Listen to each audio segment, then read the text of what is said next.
Cosa Vostra.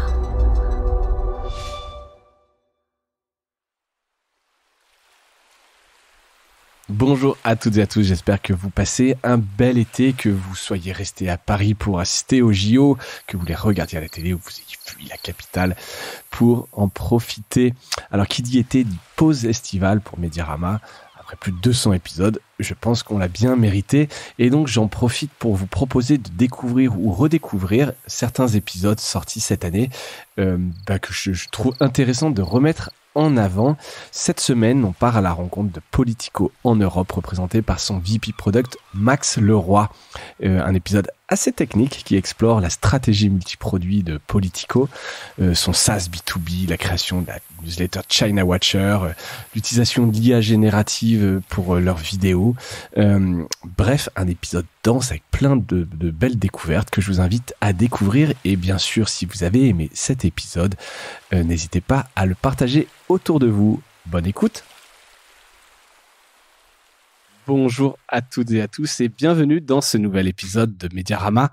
J'ai le plaisir de recevoir aujourd'hui Max Leroy. Max, bonjour. Salut François, ça va ? Ça va très bien, merci. J'espère que toi aussi. Merci d'avoir accepté l'invitation. Alors certains peuvent te connaître parce que je t'avais déjà interrogé dans le cadre des prédictions médias et de tables rondes aussi. Donc on te connaît un petit peu. Alors par contre à l'époque tu n'étais peut-être pas, tu n'occupais pas le poste que tu occupes aujourd'hui pour lequel tu viens notamment. Cette phrase était un peu alambiquée. Mais ce que je veux dire par là, c'est que tu es aujourd'hui VP Product pour Politico Europe. Et donc c'est à ce titre, mais pas que, aussi par ton parcours, ton expérience sur le produit que je trouvais intéressant de t'avoir. Donc merci d'avoir accepté cette invitation. Merci beaucoup pour l'invitation. Et c'est Politico en Europe. Je pense au DIRCOM qui serait derrière moi. Qui maintenant que c'est la même boîte. Bah, tu fais bien. Donc, c'est Politico en Europe. Ouais, et oui, parce qu'en fait, on va en parler, mais il y a une histoire derrière Politico et il y a eu Politico Europe. Maintenant, c'est Politico en Europe. Donc, tu fais bien de le dire. Ça fait aussi partie de l'exercice. Toi, tu es passé, on va faire un peu rapidement ton parcours. Tu es passé par de belles maisons, comme on dit, CNN, New York Times. Et quand tu es rentré en France l'année dernière, tu es devenu consultant pour Le Monde notamment, et puis donc maintenant ce poste. Rapidement, en un ou deux mots, quel enseignement sur la culture du produit, parce que toi, tu as toujours été dans le produit, donc quel enseignement sur la culture du produit éditorial as-tu tiré de ces médias ? En quelques mots, je dirais que la culture numérique, maintenant, elle existe depuis une bonne vingtaine d'années. Quand tu regardes, ça fait depuis 2015 que le New York Times joue avec un paywall, qui sont sur les réseaux sociaux. J'imagine c'est à peu près les mêmes timelines pour Le Monde, qu'on a des pure players, Mediapart, Vice ou autre. On est vraiment sur 20 ans. Par contre, sur la partie product, je trouve que pour moi, c'est vraiment que depuis 5 ans, même potentiellement moins, qu'on commence à avoir une culture qui se développe un peu. Et j'ai l'impression, après je suis très biaisé évidemment, mais que les entreprises aujourd'hui, les médias qui s'en sortent le mieux, sont ceux qui ont investi dans cette culture. Pas et juste. Tu saurais la numérique. définir d'ailleurs cette culture, parce qu'on parle du produit, ça me paraît moi naturel entre guillemets, mais ça n'est pas forcément. Pendant longtemps, on a parlé de chef de projet, de choses comme ça, mais c'est quoi le produit en fait ? Pour moi, le chef de projet, il est responsable pour l'exécution d'une idée qui a été définie à plusieurs. Donc ça, c'est une dimension du management produit, ce qu'on appelle le product management. Pour moi, tu as la partie delivery, donc vraiment l'exécution, et tu as la partie discovery, qui a été pas mal documentée maintenant dans les dernières années, notamment par les ex de Blablacar, qui ont accompagné Le Monde aussi d'ailleurs. Ouais. Je sais qu'ils ont présenté chez eux, et ça, c'est la partie exploration. Et cette partie exploration, là où je dis qu'elle est assez récente, c'est que d'habitude, elle est quand même très influencée, parce que un média, c'est pas une startup tech. C'est pas juste j'ai mes devs, j'ai mes designers, et je peux en gros entre ce que j'ai en tête et ce que je veux voir, il y a quasiment pas de différence, juste la question des ressources. Ouais. Alors que dans un média, tu as la rédaction. La rédaction, c'est elle qui produit tout le journalisme. Le journalisme, c'est 70%, si ce n'est plus, du produit que les gens vont consommer. C'est-à-dire que tu peux dire on améliore la newsletter, on améliore le site, mais tu joues quand même avec un matériau qui est quasiment entièrement défini par une autre équipe. Et puis tu as la régie, pour beaucoup de médias en tout cas qui ont ce business model-là, qui elle a un utilisateur qui est un client, qui a des attentes, qui veut toucher un certain public, qui a des attentes de format et tout. Et initialement, historiquement, c'est plutôt ces deux départements-là qu'on fait la phase d'exploration. Et donc la personne qui prend un siège de recul, on va dire, qui est au deuxième rang des priorités, c'est pour moi le lecteur, l'auditeur, la personne qui consomme le média. Et depuis 5 ans, quand tu vois la stratégie du New York Times, du Monde ou de Politico d'ailleurs, je trouve que tu as vraiment un changement où on se dit, attends, qui nous lit tous les matins? Quel est leur feedback réel? Comment est-ce qu'on peut améliorer l'expérience pour qu'ils aient l'impression que ça vaut ce que ça vaut un abonnement au Monde, à Politico ou au New York Times, et que même on puisse augmenter le prix de cet abonnement? Ça peut pas passer par des idées qui viennent uniquement de la régie ou par ce qui est, moi, ce que je trouve pas du tout être une contrainte, mais une opportunité, des propositions qui viendraient uniquement de la rédac. Moi, c'est vraiment une collaboration avec ces deux partenaires qui est relativement naissante. Et dans les médias, en tout cas français, t'as l'impression, quel regard tu portes justement, parce que t'as travaillé un peu avec Le Monde, je sais pas si t'as travaillé avec d'autres médias français, est-ce qu'ils ont une culture produit, là, tu sens maintenant que c'est prégnant et chez tout le monde? Est-ce que je vois les choses changer? Je peux parler que pour Le Monde en France, mais clairement, l'équipe... aujourd'hui, le duo Lou Grasser que tu as interviewé et Sacha Morard aussi, pour moi, ce duo-là, il a tout compris, et 2, ils ont déjà structuré leurs équipes pour délivrer sur cette promesse de se concentrer sur l'expérience utilisateur. Donc, pour moi, Le Monde là-dessus est complètement aligné avec les capacités du New York Times. Ouais, en fait, c'est juste une question de différence de taille, dans le sens où on oublie que le New York Times, c'est 1500 talents tech. Si tu combines ingénieur, designer, data analyst, product manager, tu as 1500 personnes. Je sais plus combien ils sont au monde. Je crois que c'est peut-être 200. Je crois que j'avais le souvenir qu'il avait une équipe de 150, mais c'était déjà il y a tu vois, disons 150. 2 ans et demi. Je pense pas qu'ils sortent 10 fois moins de features. Je pense qu'on est peut-être plus sur du 3 fois moins, 4 fois moins, mais il y a des choses que je retrouve sur Le Monde, la nouvelle voix des articles sur audio. La matinale, il y a notamment. des innovations pour moi qui, enfin, je suis rentré en France que depuis 1 an. Je pense pas une seconde que les médias français aient à rougir de ce qui peut se faire aux États-Unis. Je pense juste c'est juste une question de scale globalement. Ouais. Ok, écoute. Très clair. Ça, c'était juste la petite introduction pour vraiment un peu préciser ce qu'est le produit, parce que toi, tu penses, tu vis produit, mais je suis pas sûr que tous les médias aient cette vision-là encore dans leur organisation d'avoir un responsable produit. Et juste dernière question, est-ce que pour toi, un responsable du produit doit avoir une vision aussi du PNL, du business? Absolument. Moi, aujourd'hui, à Politico, pour parler en termes concrets, je fais partie du groupe leadership en Europe. Donc, je suis avec la rédaction, l'éditeur en chef et les deux co-éditrices, et ensuite avec les 2 VP Sales, et on est tous les 5 en permanence sur le PNL. Donc moi, avec mon approche produit, je peux leur dire, bon bah voilà, je pense que si on améliore ça, si on améliore notre SEO, si on refait le site comme ça, si on essaie d'améliorer le taux d'ouverture des newsletters, on peut amener ces chiffres-là sur la table, ce qui permet aux sales de réagir et de dire, ah bah si nous on a ces chiffres-là, on peut imaginer ce gain-là, exactement, ce retour en termes de revenus. Mais du coup, ce qui est hyper intéressant, c'est que ça se fait ensemble. C'est pas la partie sales se dit, bah nous en ce moment c'est une année difficile sur tel sujet, donc on a besoin de créer une nouvelle newsletter qui serait sur ce sujet-là. Est-ce que la newsroom est d'accord? Boum, c'est parti. Et il y a une seule personne à qui on n'a pas demandé, c'est le lecteur. Et tu te rends compte 6 mois plus tard qu'en fait, ça les intéresse pas du tout. Ouais, c'est ça le danger de... T'as tout perdu, du temps et des ressources. De pas avoir d'équipe produit, pour moi, c'est ça. Si t'as vraiment tes 3 cercles qui se superposent, t'as la faisabilité, ça c'est avec les équipes tech et la rédac. Est-ce qu'on peut sortir ce nouveau produit ou est-ce qu'on peut l'améliorer? C'est pas que des nouveaux produits, c'est aussi de l'amélioration. T'as la viabilité. Est-ce que c'est bon d'un point de vue revenu? Là, je mets la collaboration avec les équipes sales. Et puis, tu as est-ce que le produit est désirable? Est-ce que les gens en veulent? Et en gros, ces trois, tu as le Venn diagramme, il est pile poil au milieu, en gros. Et si tu es sur un seul des deux, bah, à chaque fois, c'est un piège, quoi. Ouais. Donc, tu as quelque chose qui pourrait être rentable et on peut le faire, mais les lecteurs en veulent pas. Tu as quelque chose qu'on peut pas faire. On a brainstormé une super idée d'IA et tout, mais en fait, on peut pas le faire et les lecteurs en veulent et le revenu aussi, etc. pour le troisième, tu vois. Donc, faut se poser à chaque fois la question de ce petit diagramme. C'est comme ça qu'on structure nos meetings quand on réfléchit à une nouvelle idée. On se force à y réfléchir sur un document d'1 page, de 2 pages, dans lequel on adresse ces 3 sujets-là. Ok. chacun avec nos responsabilités. Ouais, non, mais bien sûr, mais voilà, donc il n'y a pas de trou dans la raquette a priori. C'est une décision collégiale. C'est l'objectif théorique. Non, bien sûr. Ensuite, il y a des exceptions. Ça reste un média. T'as la guerre en Ukraine qui se déclenche. T'as des choses. On avait déjà parlé.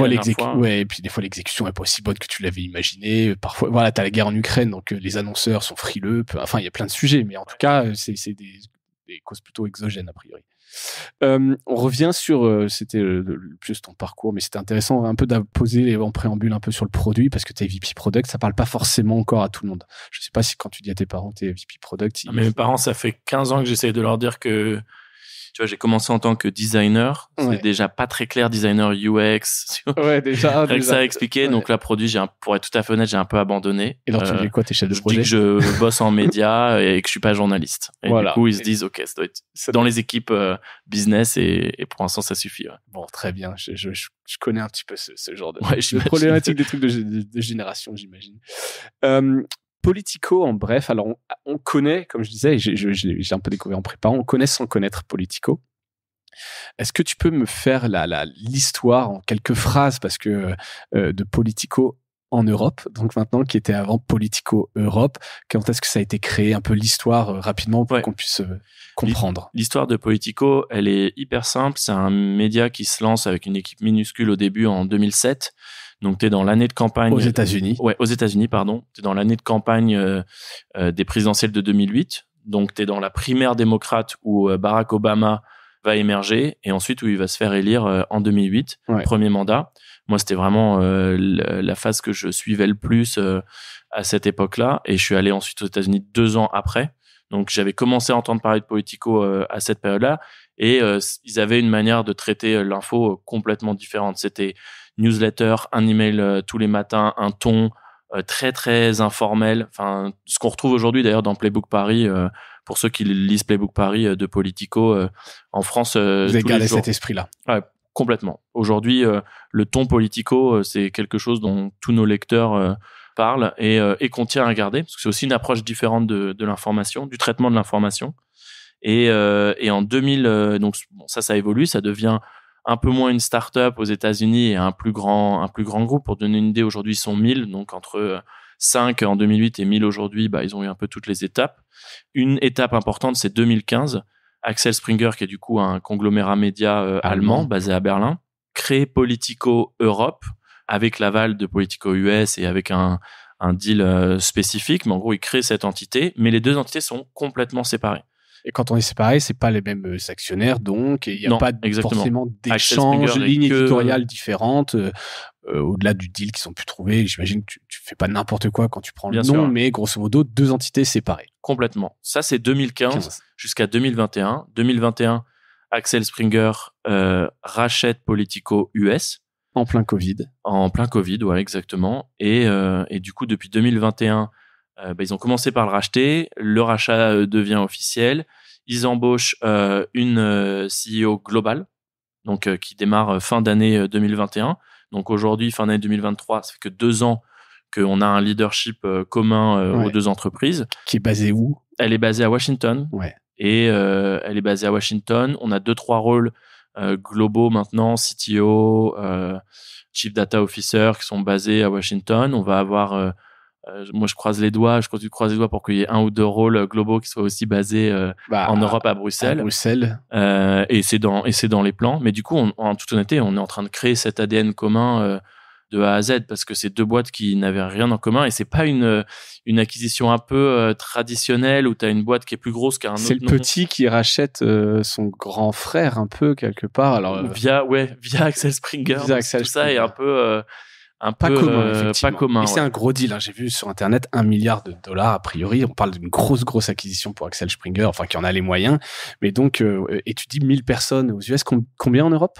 Alors en Europe, on grossit quasiment de 20-25% en ce moment tous les 6 mois, mais là on est 330. D'accord. Donc vous étiez moins au moment du rachat, mais donc avec une volonté quand même d'Axel Springer d'avoir un média Politico dans le monde et de renforcer et d'investir en Europe, puisqu'il n'y a pas eu autant de recrutement aux US. Non, pour le coup, les US sont parce que c'est déjà mature. Ils sont dans une phase de stabilisation, d'expansion de leur audience, mais sur le marché américains, mais eux en se spécialisant. Donc, ils ont lancé la Californie, par exemple. Donc, c'est-à-dire qu'ils couvrent l'actualité maintenant d'un État vraiment en détail. D'accord. Exactement, Un échelon en dessous, un échelon en dessous, mais plus exhaustif, avec une équipe dédiée. Exactement. Et nous, on est dans une logique de sortir de la bulle bruxelloise où on a vraiment...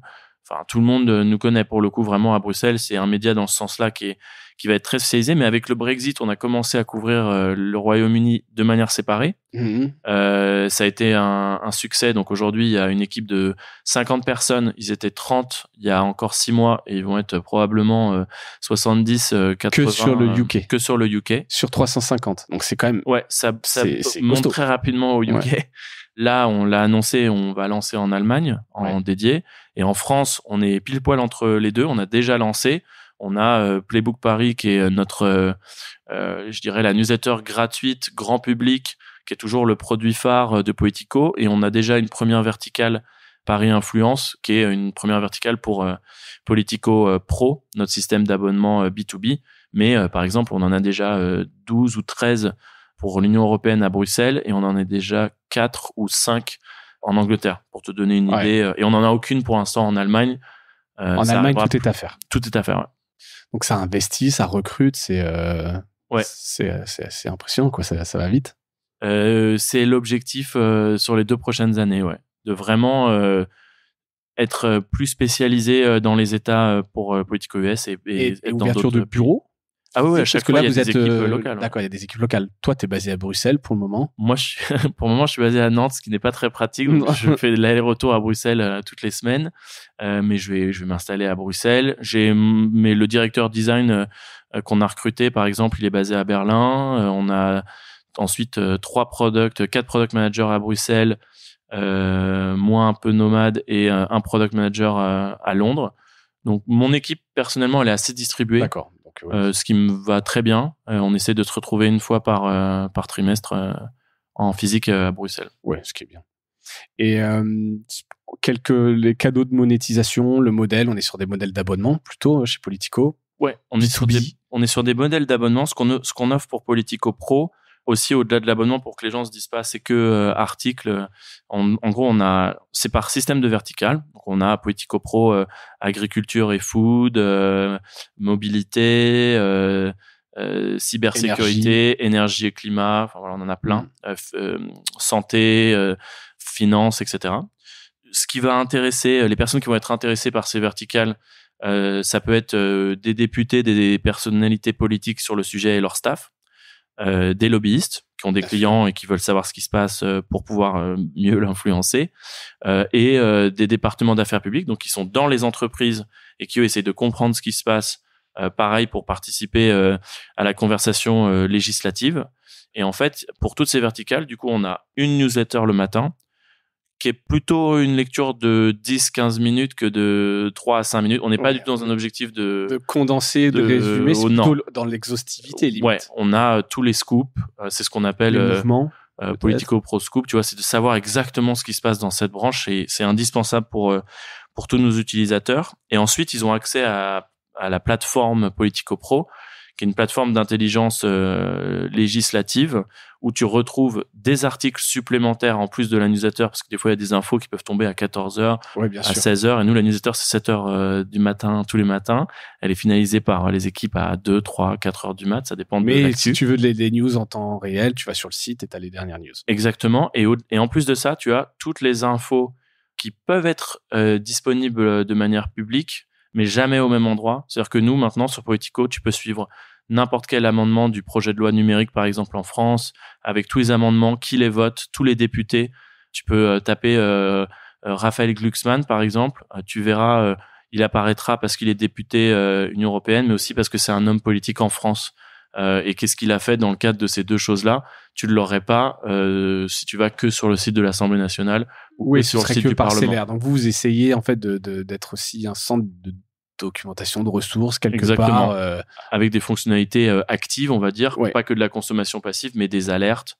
Est-ce qu'on a évoqué ce mot-là dans un des documents récemment pour des gens qui suivent des industries spécifiques ou des personnes spécifiques?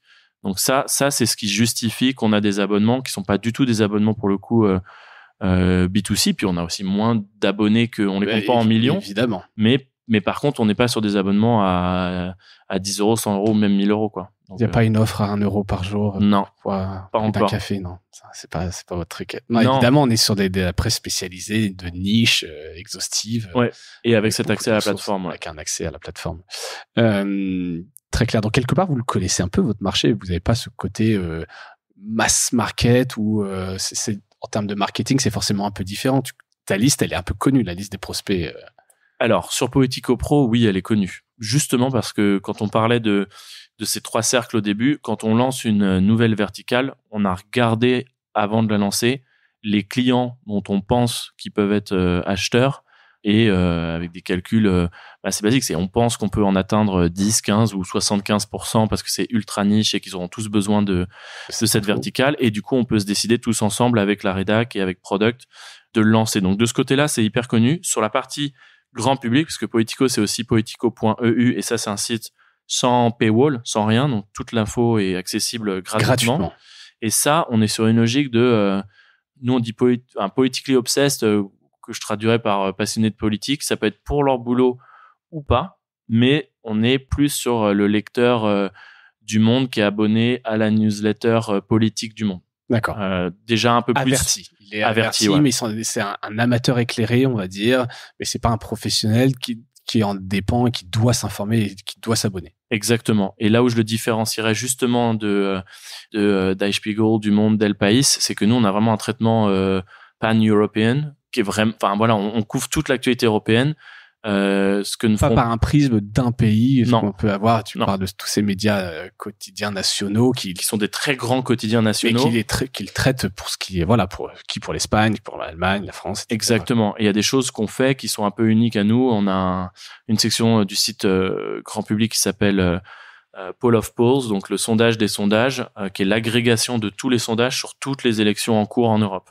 Okay. Donc par exemple sur la Pologne, on est capable de dire depuis et on s'est pas trompé dans la tendance. On est capable de dire dans quel sens vont les élections. Et il y a 2022, pardon, ça va très vite. L'année dernière, on l'a fait aussi pour les présidentielles et les législatives en France. D'accord. Donc il y a vraiment cette couverture. Moi, quand je lis des articles sur politico.eu en tant que Français, pour être tout à fait honnête, et des articles que je trouve durs sur notre pays, sur notre gouvernement, sur la situation, mais parce qu'ils sont pas écrits que par des journalistes français, quoi. Ouais, donc ça évite un peu l'entre-soi. Puis c'est enrichissant en tout cas de voir ça, ce côté un peu pan-européen, effectivement.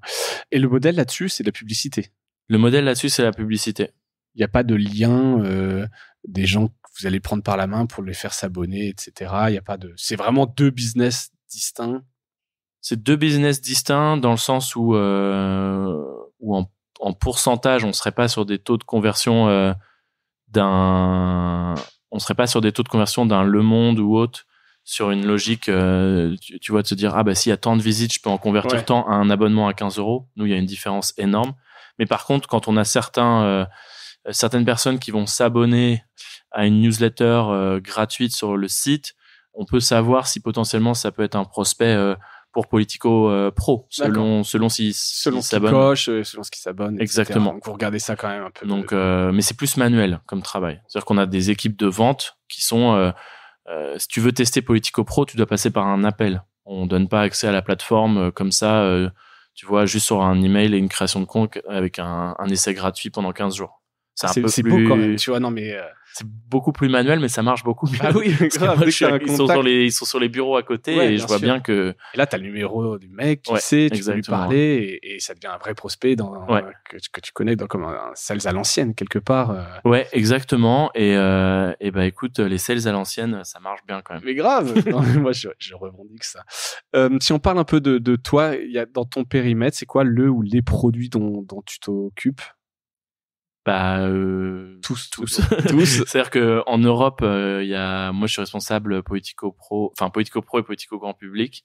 Et c'est pas les mêmes mais vas-y. Politico en Europe et Politico aux États-Unis, je sais pas comment vous dites, US. Politico, c'est pas les mêmes produits, c'est pas les mêmes tech, c'est pas les mêmes. Pas tout à fait. C'est vraiment ça qui est. C'est des plateformes différentes. Que c'était une acquisition pas tout à fait commune. C'est qu'on a tous les deux une notion de Politico Pro, parce que c'est une marque Politico Pro. cette logique de on a un outil et c'est B2B, etc.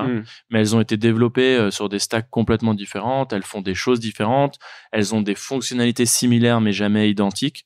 On a très peu de clients qui en fait sont des clients communs aujourd'hui qui ont vraiment besoin d'avoir accès aux deux plateformes en même temps. Donc pour être tout à fait transparent, on n'a pas d'urgence à essayer de créer une expérience parfaitement unifiée ou autre. Je trouve que c'est beaucoup plus indispensable de mon point de vue sur la partie site grand public.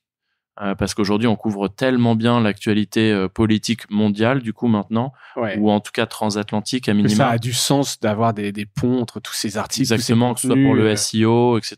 Donc, c'est juste que moi, j'ai un VP Product Consumer et un VP Product Pro aux US. D'accord. Et du coup, en Europe, pour l'instant, on n'en a qu'un. Donc, je gère les newsletters, le site, les podcasts, le print. Le Politico, c'est aussi un magazine imprimé toutes les 2 semaines. Pour les abonnés de Politico Pro? Non, c'est encore un autre produit éditorial. Ça, c'est plus un produit très premium qu'on envoie à la commission, au Parlement, qui est un objet de discussion. C'est un peu comme ça qu'on... On peut pas s'y abonner. Tu peux t'y abonner en individuel, ouais. Tu peux t'y abonner, mais du coup, ça te débloquera rien de numérique, si tu veux. Ouais, c'est vraiment l'objet print. Ouais, exactement. Qu'on veut avoir sur le bureau de Ursula von der Leyen. Voilà, ça c'est l'objectif c'est un de vos objectifs print, on va dire. Ouais. J'imagine. Et c'est le cas? Je pense, ouais. Ouais. Parce que nos unes gagnent beaucoup de prix et de récompenses. C'est un produit qui est designé toutes les 2 semaines avec une qualité graphique qui est assez exceptionnelle. Et puis, je pense que peut-être une sur 20 est sur elle. Donc, je pense qu'il y en a quand même quelques-uns qui sont tombés sur son bureau à un moment donné. Comment tu pilotes tous ces produits, toi, dans ton quotidien? C'est peut-être une question un peu vague, mais entre les newsletters, les podcasts, ce print of B2B, les événements aussi dont on n'a pas parlé, ça fait vraiment quand même beaucoup de produits. Comment tu pilotes ça? Moi, j'espère que le DG en Europe écoutera ce podcast, mais avec une équipe trop petite. Toujours trop petite. Mais avec une équipe de 6 PM, 3 en gros pro et 3 côté grand public. Côté grand public, on a une personne qui va s'occuper, par exemple, de toutes les newsletters et toute la partie SEO, une autre sur le site et surtout l'audio. Donc on essaye de se répartir plus ou moins par sujet, surtout pas par géographie. Ça c'est pas c'est pas une division qu'on veut. Exactement. C'est pas une philosophie qu'on veut instaurer. Et ensuite sur pro, il y a quand même une grosse différence de mon point de vue en termes de compétences produits entre la plateforme qui est vraiment un outil SaaS, donc avec aujourd'hui un Gerhard Marie qui est un lead product manager qui bosse vraiment sur une partie très software, etc. Et ensuite une personne qui est peut-être plus proche de la rédaction, qui bosse pour le coup sur les newsletters plus pro, médias sur les classiques, alertes. On va dire. Exactement. Pourquoi un SaaS, pardon, parce que tu as parlé un peu, il y a des alertes, il y a des trucs, mais du contenu, mais pourquoi est-ce que tu voulais envisager comme un SaaS la partie Politico Pro? Pas comme un SaaS, mais disons que on a plein de gens, si tu veux, qui l'utilisent maintenant vraiment que pour les features. Tu vois, en gros, il y a les gens qui vont lire les newsletters tous les jours. C'est souvent, parfois, les personnes en dessous, parce qu'un abonnement Politico Pro, c'est un abonnement avec plusieurs utilisateurs. Donc, c'est l'entreprise qui s'abonne, elle prend 10 sièges. Ce qu'on voit dans les utilisations de différents produits, c'est que tu vas pouvoir avoir des gens qui lisent pas la newsletter le matin, plutôt leur staff et qui fait un condensé, un récap. Ça c'est important. Et ensuite, ils passent 2 heures sur la plateforme pour choper des informations. Et puis parfois, tu peux avoir le député qui dit j'ai envie de comprendre, j'ai besoin de comprendre qui peut potentiellement me soutenir sur telle législation.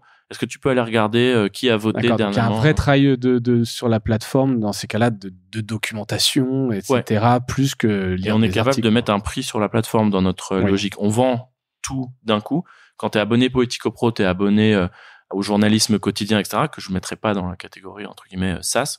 Mais sur le reste, pour moi, il y a vraiment une logique de software as a service. Tu utilises la plateforme pour repérer les bonnes personnes, sortir une sélection, filtrer les députés par tel critère. Et ça, c'est une grosse partie de l'utilisation de certaines personnes au sein d'une entreprise. Sur une entreprise, on va avoir 3-4 personas d'utilisateurs. D'accord. Que vous avez défini et que vous suivez et vous savez Voilà, et chacun a son propre usage de la plateforme. Ouais, ça, c'est à son propre usage de Politico Pro au sens large. Parce que tu vois, on a des événements où on a un public très exec qui va venir. Ça va vraiment être justement... ça peut être des événements de 20 personnes avec le rédac chef ou le reporter spécialiste de cette industrie. Et ils vont venir pour avoir justement cet événement assez exclusif. Et ça se trouve, ça va être leur seule interaction, entre guillemets, avec la marque Politico une fois par mois. Mais ils restent abonnés et ils abonnent leur entreprise, leur service pour cette raison-là. Ok, très clair.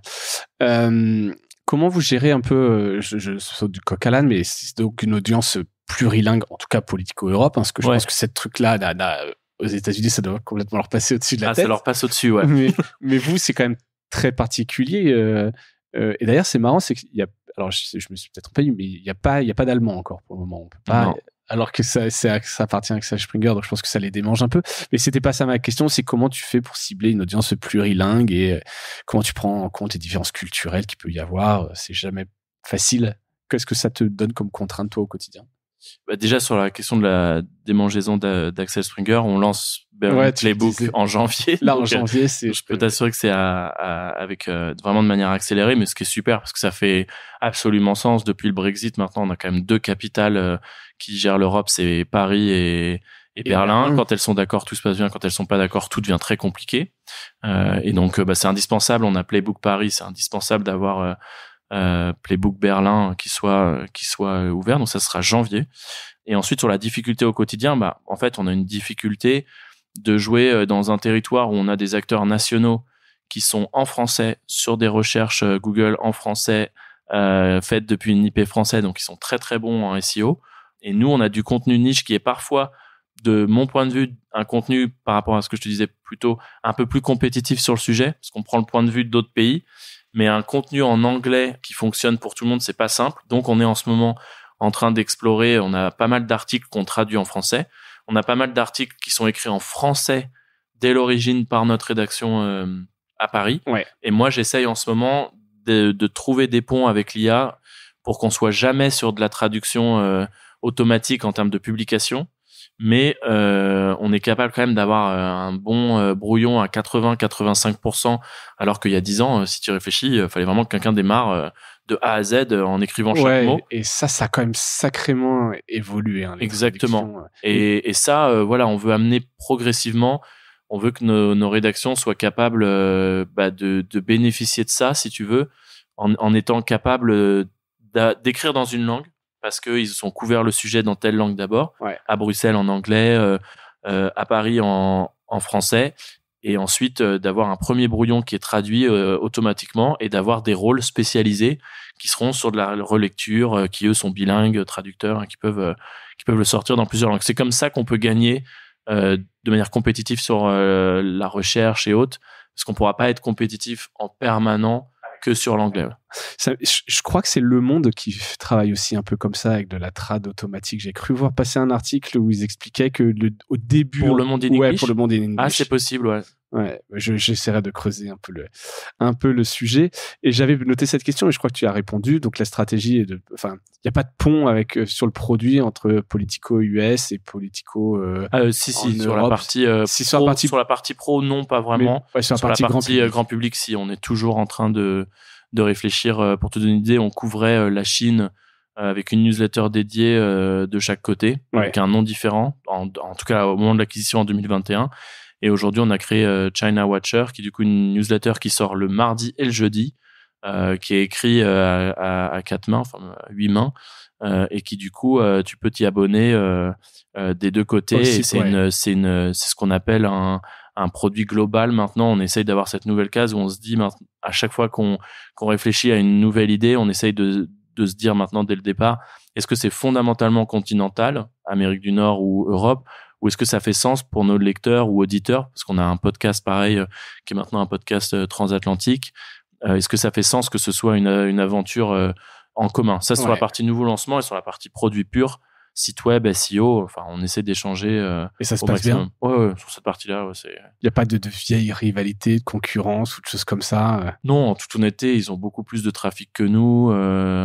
Donc, ils ont appris énormément de choses. Par contre, je pense qu'on est plus agile, on est plus proche en termes d'années de nos années start-up. Tu vois, 2015-2023, ça fait que 8 ans. Donc, en fait, on a encore une façon de fonctionner à 300 qui est quand même pas tout à fait la même que à 1000. Ouais. Donc, j'ai l'impression qu'on va plus vite sur les expérimentations. Et par contre, en passage à l'échelle, quand quelque chose marche bien, on le voit tout de suite chez eux quand ils l'implémentent. Ils sont capables de voir des changements. S'ils font un A/B test, ils peuvent avoir un résultat dans les 2 heures. Ouais, beaucoup plus rapide que vous, évidemment. Ouais. Ça, c'est clair.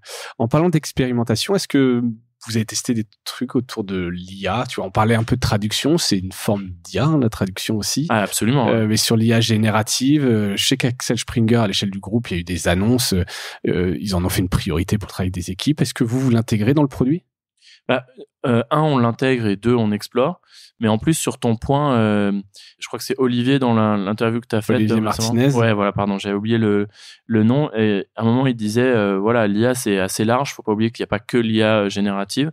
C'est un peu mon point. C'est que je pense que il y a peut-être un peu une hype dans les médias de qu'est-ce qu'on peut faire en IA générative.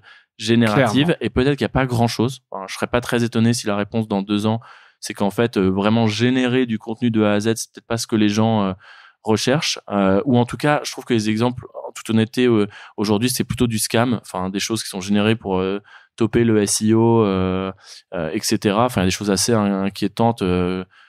Je trouve que tu retrouves sur capacité à créer un site entier de fausses recettes sur la base de quelques mots-clés. Enfin, moi, j'ai vu des expérimentations. Alors, il y a celle d'Harry Coutts, cuisine, génération cuisine. Ouais, voilà. Alors qu'il a fait ça, qu'il a fait un peu en termes expérimental. Bien sûr.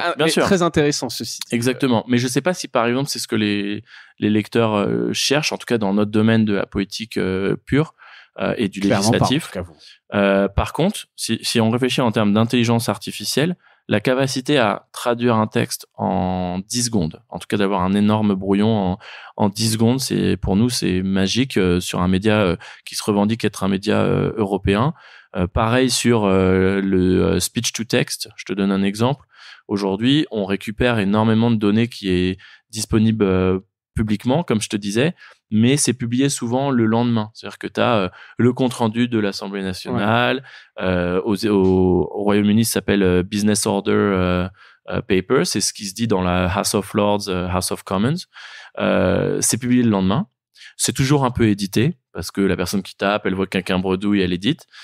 Donc, tu perds un peu de nature quand même. Tu perds du temps et tu perds un peu de nature. Et nous, on voit bien que si tu branches le feed audio, aujourd'hui, la reconnaissance speech to text, elle est exceptionnelle. Ouais. Pourquoi est-ce qu'on n'offrirait pas ce document un jour avant, littéralement. Donc, et un jour avant et quelques secondes plus tard, en termes de live, tu peux savoir si toi, en tant qu'utilisateur Poetico Pro, ou si tu as créé une alerte sur un mot spécifique, tu peux être alerté et tu peux brancher ta télé juste derrière parce qu'on vient de te dire qu'une conversation a commencé et qu'elle parle de toi. Ça, c'est fou.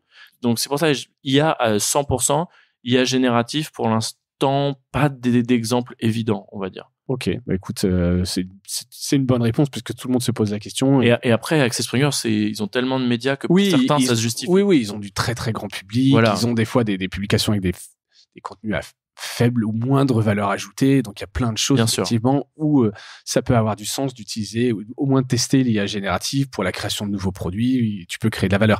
Vous, Politico, clairement, pour le moment, ça remplace pas ce travail humain, si c'était pour des services additionnels, comme tu dis, de retranscription, et ça marche bien. Vous utilisez quel service pour la retranscription d'ailleurs, speech to text, tu le sais, ou c'est vous avez là on teste là. Vous testez? On teste plusieurs. Moi c'est Gerhardt dont je te parlais, qui est sur le projet. Donc je sais que les résultats sont très bons, mais sans surprise, hein, c'est ce que fait YouTube avec la traduction, avec les sous-titres live. Ouais, bien sûr. C'est très bon quoi. Enfin, ça marche très bien. Ouais. Et surtout en anglais notamment. Même en français après, c'est pour ça qu'on commence au Royaume-Uni. Ouais, voilà, tu prends moins de risques. Écoute, juste sur le churn, alors je posais la question, mais évidemment c'est pas un média classique, mais est-ce que vous surveillez de près le churn? Est-ce que c'est une obsession que vous pouvez avoir comme dans les grands médias de mass market ou pas? Si, sur Politico Pro, c'est probablement le chiffre clé. Ça, et puis l'activité quotidienne ou hebdomadaire par rapport aux différentes personas dont je te parlais. On s'attend pas à ce que tout le monde au sein d'une entreprise utilise Politico Pro, la plateforme, quotidiennement, mais en tout cas de manière hebdomadaire, c'est un chiffre très important. Et sur la rétention, on est sur un système de licence annuelle et on est au-dessus de 90% tous les ans et il y a de très très très bonnes années. Ça dépend vraiment, mais quasiment toujours personne au-dessus. se désabonne. Voilà. Et puis après, il y a beaucoup de gens qui se réabonnent en prenant plus de services et en rajoutant des utilisateurs. Donc, tu as le taux de rétention et ensuite, tu as on va dire le panier moyen qui, lui, peut être au-dessus de 100%. Ouais. Et vous avez mis en place pour éviter justement du multi-compte. Est-ce que c'est un vrai gros sujet? Parce que on peut être tenté de se dire à ces prix-là, je prends un site, un siège et je le passe à tous mes collaborateurs. Est-ce que vous fermez les yeux ou vous luttez activement pour ça? Alors, contre ça, probablement entre les deux, c'est-à-dire qu'on ferme clairement pas les yeux sur le sujet. Mais comme je te disais, un des avantages potentiellement de faire des sales à l'ancienne, c'est qu'on a une vraie conversation avec les gens, on discute avec eux, on sait quelle est la taille de leurs équipes, c'est pas des inconnus si tu veux. Donc si on voit qu'en termes d'activité ou qu'un département entier d'affaires publiques dans une très grosse boîte nous demande une seule licence, et ça passera passera pas. Connectés en permanence avec des IP. Exactement, mais ce que je veux dire, c'est que ça passera pas même avant en soi. Oui. Tu vois, le contrat, on dirait qu'il y a probablement quelque chose qui nous paraît pas tout à fait clair, quoi. Un peu bizarre. Exactement. Et après, on a aussi pour certains cas particuliers, on a un système d'accès par IP. Donc, la commission, le Parlement. IP, voilà. Tant que tu es sur cette IP, c'est ouvert à tout le monde et c'est plus simple. Ouais, bien sûr. Et ça, c'est des bons modèles, effectivement. On avait ça chez PressReader, un kiosque où on faisait ça dans les hôtels, par exemple, partenaires. Ouais. T'es sur le réseau de l'hôtel, t'es dans une boîte, t'as accès au service, ça marche assez bien. Si on se projette un peu horizon futur, c'est quoi les horizons pour Politico Europe? Continuer la croissance, sortir des produits. J'imagine qu'il y en a plein de choses, mais... sur la croissance, oui. Comme je disais, les US, ils sont dans une phase de solidification de la qualité de l'information qu'ils ont par État. Nous, on est en train de rentrer dans des marchés. C'est-à-dire débuter en Allemagne d'abord par Berlin Playbook, qui est une newsletter quotidienne, donc c'est 5 jours par semaine, elle arrive à 7h du matin, faut la produire, c'est déjà immédiatement une équipe de 4-5 personnes par édition. Chaque verticale c'est une équipe de ce même nombre à peu près pour chaque verticale. Donc en France on en a une, l'idée c'est de se développer et d'accélérer notre développement en France. Et au Royaume-Uni, ça se passe très bien. Et donc là, on est passé de 2 verticales et l'idée, c'est d'aller à 8, vraiment de se dérouler. Donc pour les 2 prochaines années, elles sont assez claires sur la partie pro, avec en plus le défi... Nouveau marché, nouvelle verticale. Nouveau marché, nouvelle verticale et avec le défi que du coup, à chaque fois, il faut rajouter des informations sur la plateforme. Tu couvres une nouvelle chambre, tu dois récupérer les infos. Là, on a lancé Défense.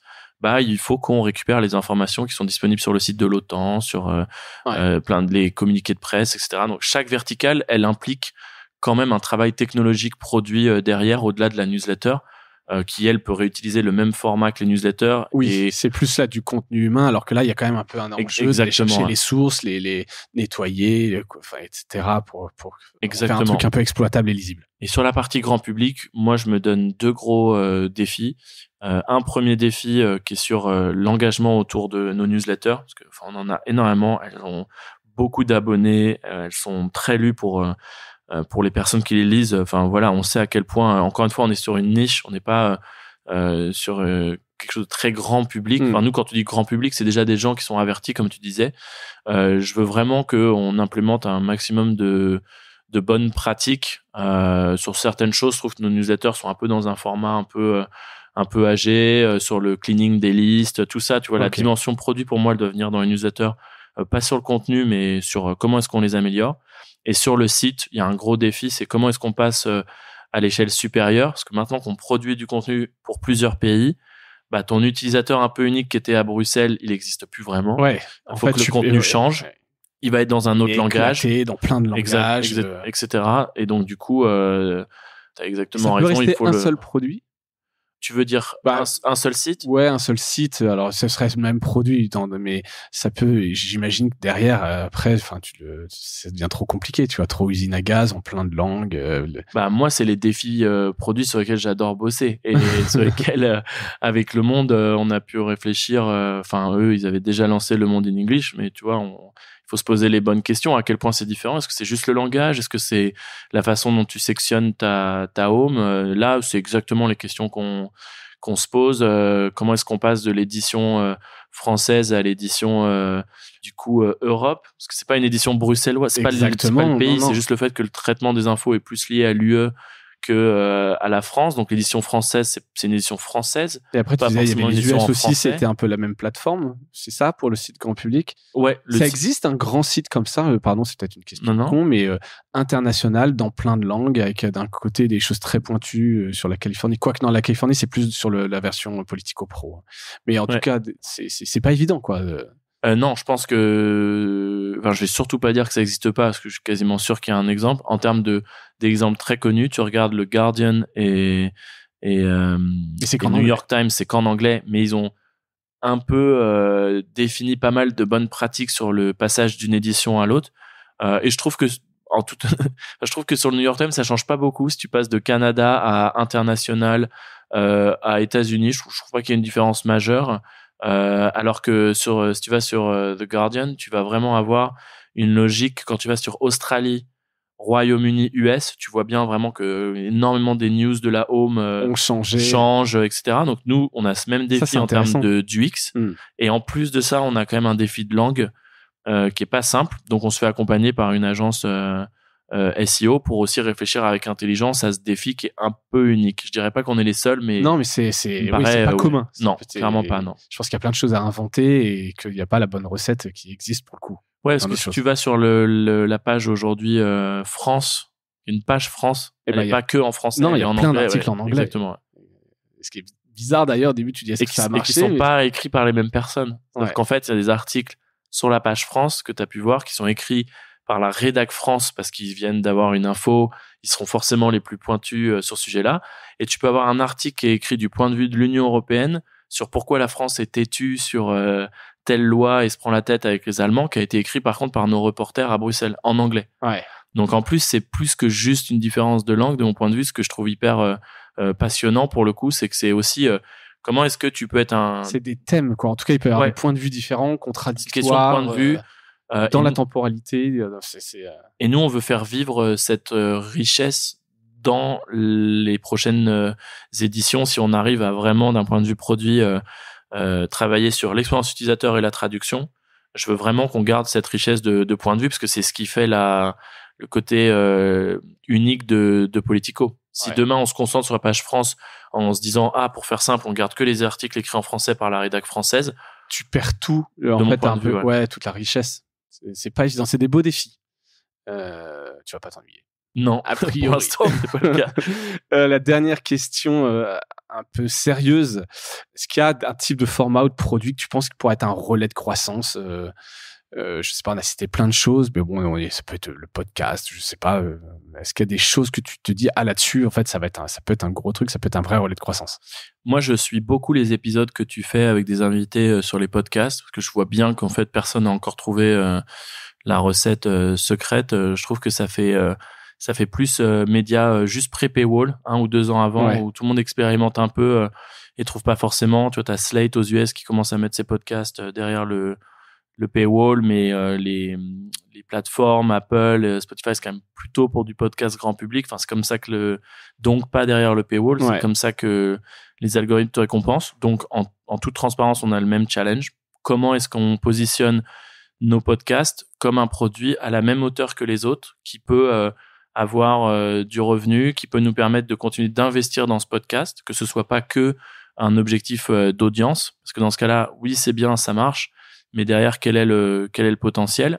Et au New York Times, ils n'ont pas encore 100% trouvé, parce qu'ils ont réussi à passer toute leur newsletter derrière le paywall. Une énorme partie de leur newsletter. The Daily, c'est complètement gratuit, tu peux y accéder comme tu veux. Et en plus, je pense que quand je dis podcast, moi j'ai envie d'utiliser le mot audio, parce que tu regardes l'app audio du New York Times, du coup ça veut dire qu'il faut être abonné pour pouvoir entendre la version audio. Ce que fait Le Monde, on en a parlé, je trouve que c'est hyper intéressant avec les voix IA et autres. Donc là, je pense que si on étend au-delà de podcast à l'idée de audio, là, il peut aussi y avoir une opportunité de format, d'accepter que tous les débats qu'on a eu sur est-ce que l'article est trop long, les gens veulent des articles plus courts, Axios, Quartz, etc. Et en fait, 1 an plus tard, c'est l'inverse. Il faut que les gens veulent des longues formes et tout.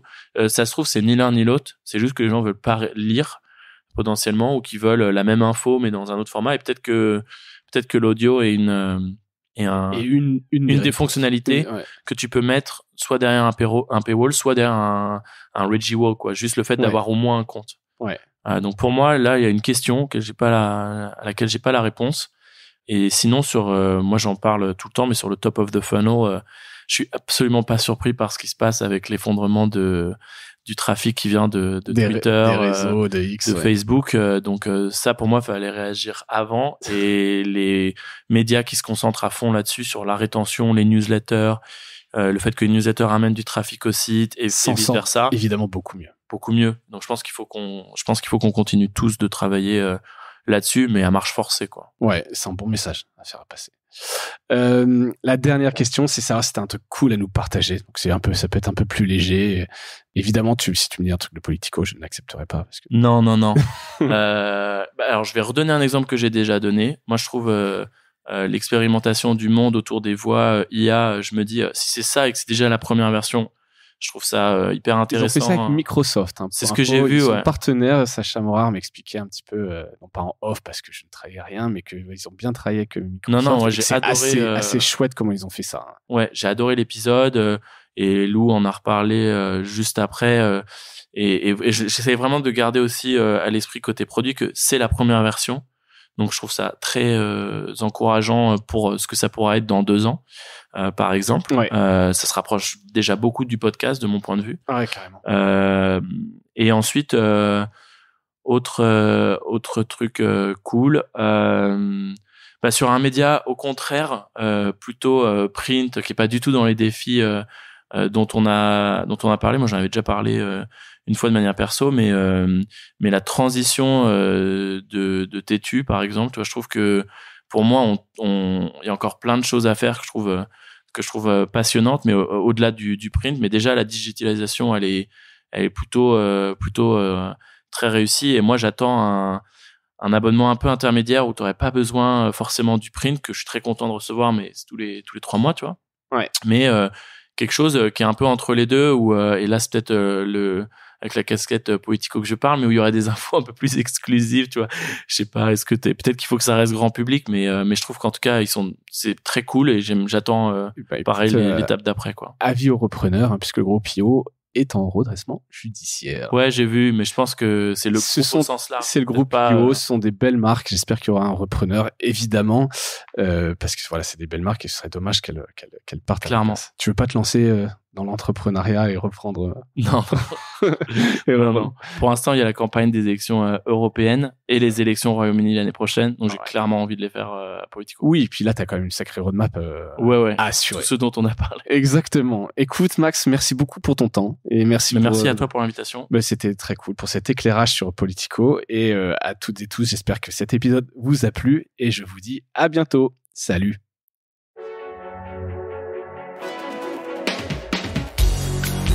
Voilà, Mediarama s'achève.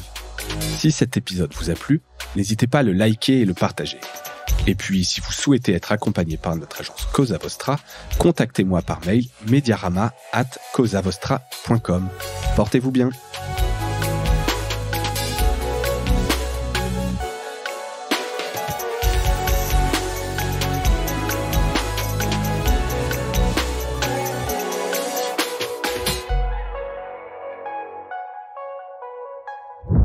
Cosa Vostra.